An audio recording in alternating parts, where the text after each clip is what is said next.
আমি দেখেছি আমার অনেক বান্ধবী এই কন্যাশ্রীর জন্য খুবই উপকৃত হয়েছে এবং তাদের মা বাবা তাদেরকে বিয়ে না দিয়ে এই কন্যাশ্রীর পথে তাদেরকে এগিয়ে দিয়েছে এবং পড়াশোনার পথে। স্কুলের সবাই তো কন্যাশ্রী, তারা আমার গর্ব, তারা আজকে বিশ্বশ্রী, তারা আজকে ভাগ্যশ্রী, তারা স্কুল থেকে কলেজ, কলেজ থেকে ইউনিভার্সিটি, ইউনিভার্সিটি থেকে পিএইচডি, এমনভাবে কন্যাশ্রী আমরা করে দিয়েছি আগামী দিন বাবা মাকে তার মেয়েদের নিয়ে ভাবতে হবে না। কন্যাশ্রী প্রকল্প এনে আমার মেয়ের ভবিষ্যৎ সুনিশ্চিত করার জন্য মাননীয় মুখ্যমন্ত্রী মমতা বন্দ্যোপাধ্যায়ের অশেষ ধন্যবাদ।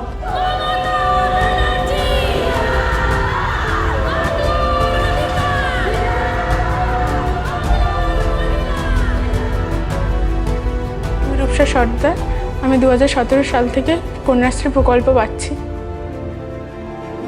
2017 সালে থেকে প্রতি বছর আমি 1000 টাকা করে পেয়েছি এবং উচ্চ মাধ্যমিকের পর 25,000 টাকা পেয়েছি। টাকাটা পেয়ে আমার খুবই সুবিধা হচ্ছে বই খাতা কিনতে, টিউশন ফি দিতে এবং কলেজে অ্যাডমিশন ফি দিতে।